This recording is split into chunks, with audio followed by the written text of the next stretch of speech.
Hello students, welcome back to middle education. Students, मैं आपके लिए लेकर आ गई हूँ आपका साइंस सब्जेक्ट का टेस्ट, जो कि आपका कल होने वाला है।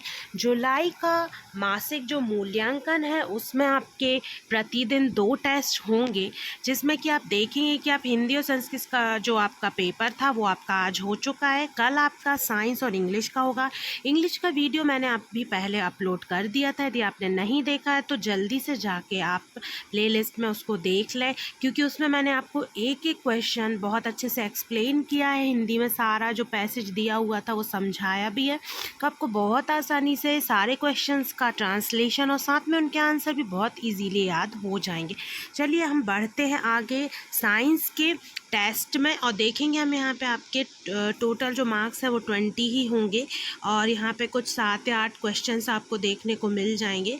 तो हम चलिए यहाँ पे वीडियो को शुरू करते हैं। पीडीएफ को आपको डिस्क्रिप्शन बॉक्स से जाके डाउनलोड कर लेनी है और साथ में वीडियो को लाइक करना मत भूलिए। चलिए हम देखते हैं यहाँ पे पहला प्रश्न जो होगा वो होगा सही विकल्प चुनकर आपको लिखना है।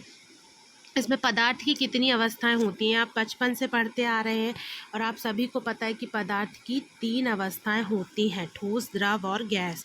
उसके बाद हम देखेंगे क्वेश्चन नंबर 2, वायु एक विलयन है। तो वायु काय का विलयन है, तो इसमें हो जाएगा वायु जो है वो है गैस में गैस का विलयन, ठीक है ना। उसके बाद फिर हम देखेंगे कि जंतुओं के शरीर की संरचनात्मक व क्रियात्मक इकाई होती है। तो इसका जो आंसर हो जाएगा वो हो जाएगा कोशिका। संरचनात्मक और क्रियात्मक इकाई जो है वो कोशिका होती है। उसके बाद फिर हम देखेंगे प्रति इकाई समय में चली गई दूरी को क्या कहते हैं। तो प्रति इकाई समय में चली गई दूरी को कहा जाता है चाल। तो यहाँ पे जो आंसर हो जाएगा वो हो जाएगा चाल। उसके बाद फिर हम आगे बढ़ेंगे और देखेंगे क्वेश्चन नंबर 2 पे। क्वेश्चन नंबर 2 में हम देखेंगे रिक्त स्थानों की आपको पूर्ति करना है। यहाँ पे आपको 3 रिक्त स्थान के प्रश्न दिए हुए हैं। पहला है कोलाइडी विलयन द्वारा प्रकाश की किरणों का फैलना क्या कहलाता है। तो ये कहलाता है टिंडल प्रभाव, ठीक है। इसको लिखना आपको टिंडल प्रभाव कहलाता है। ये आपका इसका उत्तर हो जाएगा। उसके बाद फिर हम आगे बढ़ेंगे, देखेंगे समसूत्री विभाजन खाली स्थान कोशिकाओं में होता है। तो इसका हो जाएगा उत्तर कायिक कोशिकाओं में होता है। उसके बाद फिर हम तीसरा देखेंगे। तो यहाँ पे हम देखेंगे तीसरे में क्या पूछा है आपसे कि वेग में परिवर्तन की दर क्या कहलाती है। तो वेग में परिवर्तन की जो दर है वो कहलाती है त्वरण। तीसरे का उत्तर हो जाएगा त्वरण। ये आपके पूरे खाली स्थान कंप्लीट हो जाते हैं। उसके बाद फिर हम आगे बढ़ेंगे और देखेंगे एक शब्द या एक वाक्य में आपको उत्तर लिखना है। तो पहला है दाब का एसआई मात्रक क्या है। ये यहाँ पे हम देखेंगे 2 अंक के प्रश्न है। तो यहाँ पे दाब का एसआई मात्रक जो है वो आपको हो जाए मिल जाएगा यहाँ पे पास्कल। दाब का एसआई मात्रक जो है वो है पास्कल। उसके बाद फिर है दूसरा माइटोकॉन्ड्रिया का कार्य। तो प्रोटीन का संश्लेषण करना, यहाँ पे हो जाएगा प्रोटीन का संश्लेषण करना, ठीक है। प्रोटीन का संश्लेषण करना ही माइटोकॉन्ड्रिया का कार्य होता है, प्रोटीन का संश्लेषण करना। अब उसके बाद हम आगे बढ़ेंगे और देखेंगे यहाँ पे आपके जो कुछ छोटे प्रश्न दिए हुए हैं। क्वेश्चन नंबर 4 में देखेंगे 2 अंक का प्रश्न है। तत्व एवं यौगिक में 2 अंतर लिखना। उसके अथवा में है मिश्रण एवं यौगिक में 2 अंतर लिखना है। तो हम देखेंगे कि तत्व एक ही प्रकार के परमाणुओं से बने होते हैं और यौगिक विभिन्न तत्वों के परमाणुओं से बने होते हैं, ठीक है। ये एक विशेष अंतर है। उसके बाद तत्व को विभाजित करके कोई नया तत्व प्राप्त नहीं किया जा सकता, लेकिन यौगिक को विभाजित करके विभिन्न अलग अलग तत्व प्राप्त किए जा सकते हैं। उसके बाद हम मिश्रण और यौगिक में भी अंतर देख लेंगे कि 2 या 2 से अधिक शुद्ध पदार्थों के द्वारा बिना रासायनिक क्रिया के निर्मित जो पदार्थ होता है वो मिश्रण कहलाता है, लेकिन यहाँ 2 या 2 से अधिक तत्व के रासायनिक क्रिया के फलस्वरूप निर्मित पदार्थ यौगिक होता है। मतलब यहाँ पे आपको पदार्थ लिखना और यहाँ पे तत्व लिखना, ये एक विशेष अंतर है। दूसरा, इसमें घटकों के गुण विद्यमान होते हैं। इसमें घटकों के गुण विद्यमान सदैव भिन्न होते हैं। इसमें घटकों के गुण सदैव भिन्न होते हैं, मतलब जो घटक है उनसे यौगिक का जो गुण है वो भिन्न होगा, लेकिन इसमें जो पदार्थ है उससे मिश्रण का जो गुण है वो इसके गुण ही उसमें विद्यमान होंगे। अब क्वेश्चन नंबर 5 देखेंगे, समांगी मिश्रण की परिभाषा लिखिए, विषमांगी मिश्रण की परिभाषा लिखिए। अब यहाँ पे क्या होगा कि ऐसा मिश्रण जिसका संगठन सभी जगह समान हो, ठीक है।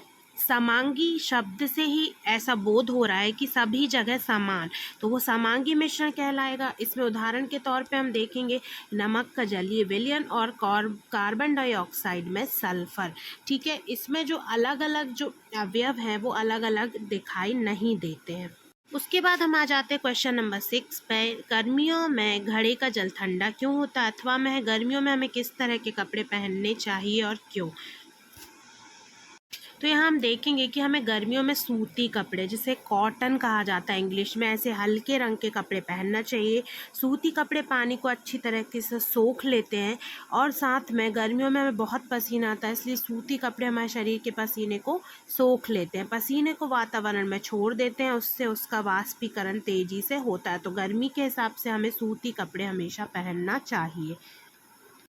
उसके बाद देखिए हम देखेंगे समसूत्री विभाजन और एवं अर्धसूत्री विभाजन के मध्य कोई 4 अंतर लिखना है, और प्रोकैरियोटिक और यूकैरियोटिक कोशिका के मध्य 4 अंतर लिखना है। ये दोनों ही इंपॉर्टेंट क्वेश्चन है। इससे पहले वाला जो क्वेश्चन था गर्मियों में किस तरह के कपड़े पहनना चाहिए और क्यों, वो 3 अंक का था, और ये जो प्रश्न है वो आपका 4 अंक की प्रश्न है।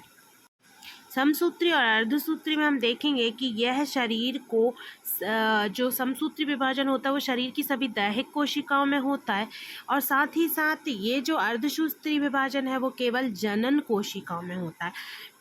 दूसरा अंतर है कि इसमें गुणसूत्रों की संख्या में कोई परिवर्तन नहीं होता, लेकिन इसमें जो संतति कोशिकाओं में गुणसूत्रों की संख्या जनकों से आधी रह जाती है, मतलब जो जनक है उससे जो संतान उत्पन्न होगी उसमें उसकी संख्या आधी हो जाएगी। यह 5 प्रावस्थाओं में पूर्ण होती है, यह 2 उप विभाजनों में पूर्ण होती है, ठीक है। इसमें एक जनक कोशिका से 2 संतति कोशिकाएं बनती हैं, जबकि यह एक जनक कोशिका से 4 संतति कोशिकाएं बनाती है। तो इसमें एक से कितनी बनती हैं, 2, और इसमें जो अर्धसूत्री है उसमें एक जनक कोशिका से 4 संतति कोशिकाएं बनती हैं। तो ये 4 अंतर हुए। उसके बाद हम यहाँ देखेंगे कि प्रोकैरियोटिक और यूकैरियोटिक कोशिकाओं में अंतर जो है वो, तो ये जो प्रोकैरियोटिक कोशिकाएं वो एक कोशिकीय होती है, जबकि यूकैरियोटिक जो है वो बहुकोशिकीय होती है। हो गया आपका पहला अंतर। उसके बाद दूसरा अंतर क्या है, आप इसको हम कॉलम बना के लिखिए, एक साइड प्रोकैरियोटिक एक साइड यूकैरियोटिक। फिर दूसरा अंतर है प्रोकैरियोटिक कोशिकाओं में एक झिल्ली होती है, जबकि यूकैरियोटिक में 2 झिल्ली होती है। प्रोकैरियोटिक जो है वो कोशिका एक जीवाणु है, जबकि यूकैरियोटिक कोशिका कई कोशिकाओं से मिलकर बना एक जीव है। प्रोकैरियोटिक कोशिकाएं आकार और संख्या दोनों में यूकैरियोटिक कोशिकाओं से छोटी होती है। तो इसको आप ऐसे लिख दीजिए कि प्रोकैरियोटिक कोशिकाएं आकार एवं संख्या दोनों में छोटी होती है, जबकि यूकैरियोटिक प्रोकैरियोटिक की अपेक्षा बड़ी होती है। ऐसे करके आप अंतर यहाँ पे लिख सकते हैं। तो यहाँ पे आपका जो साइंस सब्जेक्ट का पेपर था उसका फुल सॉल्यूशन कंप्लीट होता है। आई होप आपको सारे क्वेश्चन अच्छे से समझ में आ गए होंगे। तो आपके टेस्ट के लिए ऑल द वेरी बेस्ट। मिलते हैं आपके नेक्स्ट टेस्ट के वीडियो के साथ, और उसका सॉल्यूशन लेकर जल्दी मैं वीडियो अपलोड करूँगी। तब तक आप इन सारे क्वेश्चंस को अच्छे से लर्न कर लीजिए। यदि आपने इंग्लिश का जो वीडियो है वो नहीं देखा है तो जल्दी से वीडियो को चैनल पर जाके देख लीजिए। साथ ही साथ वीडियो को लाइक करना मत भूलिए। तो मिलते हैं नेक्स्ट वीडियो में। Thanks for watching this video.